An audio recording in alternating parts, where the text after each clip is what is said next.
The Ice Golem is a low-cost cycle card that functions as a meat shield.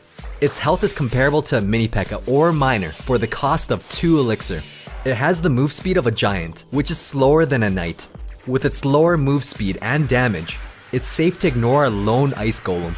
It only targets buildings like a hog, but is not a threat by itself. It's not worth pulling unless it's supported. Since it only targets buildings and deals 5 times less DPS than a knight, the Ice Golem is not a substitute for the knight. Upon dying, the Ice Golem casts a Frost Nova that impacts units within a 3-tile radius. This Nova will slow down units by 35% for 3 seconds, which is the same slow as the Ice Wizard. The Frost Nova damage is weak and will not take out skeletons. The slow and damage affect ground as well as air units. Slows in the game do not stack. The highest slow will override, so the Frost Nova, Poison, and Ice Wizard will not slow the unit for more than 35%. The Ice Golem is very slow and has the lowest DPS in the game, so its primary role isn't to reach the tower, but rather to function as a meat shield. But if you can get it to the tower, it's a great tank for heavy hitting units. You can push the Ice Golem to the tower with faster units like the Prince. It also ensures the Ice Golem's Frost Nova can reach the tower. Pairing the Ice Golem with Goblins is a low-risk, high-reward combo. The Ice Golem protects the Goblins, then upon dying, slows the tower for 3 seconds. The results are devastating if Zap isn't available. Lightning targets the highest health units, so it can act as a lightning rod, protecting the weaker support units.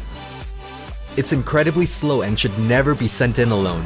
When a tower is down, it won't even land 1 hit, but its Frost Nova does reach the tower.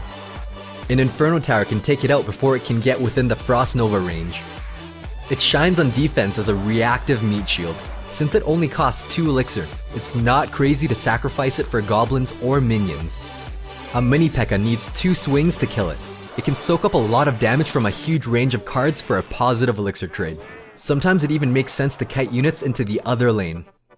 It gets even better. Even with Fire Spirits, the mini P.E.K.K.A still requires 2 shots to kill it. It counters the mortar very well. The Ice Golem can grab its attention and soak up shots.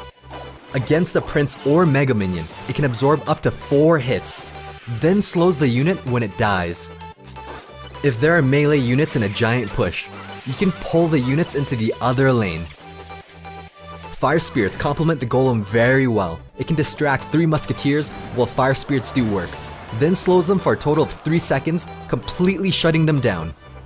With its really slow move speed, it can kite a P.E.K.K.A into the other lane. With its low cost, it's very easy to split push. When facing a Sparky, Zap can reset Sparky's attack and stun her for half a second. This prevents her from reaching another full charge for 5.5 seconds.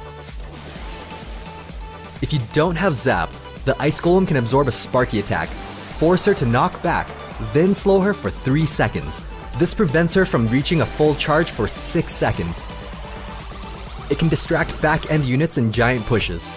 You can plant the Ice Golem to soak up all the damage, and Goblins to sweep up.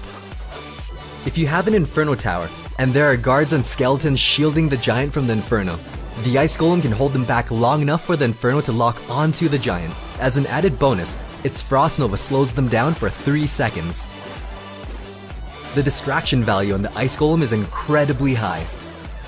It can absorb lots of damage, then slow the entire radius around the units, shutting down this huge giant push.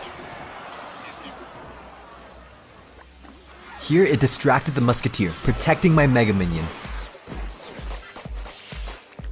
It can soak up a total of 5 hits from a bowler, then it slows him, denying him completely.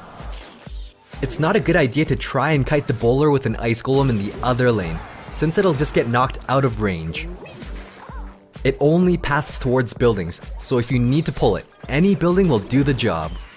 Alone, it's not threatening. It'll only strike once and explode on the tower for a total of 110 damage. But if you choose to counter it, most cards can stop it. Even skeletons will survive its Frost Nova. If you really want to shut it down, Barbarians slice through it like butter. It has 28 DPS, so it's best to ignore it and address the supporting threats behind it first. The heavy hitting units can melt the Ice Golem very fast. Thanks for watching.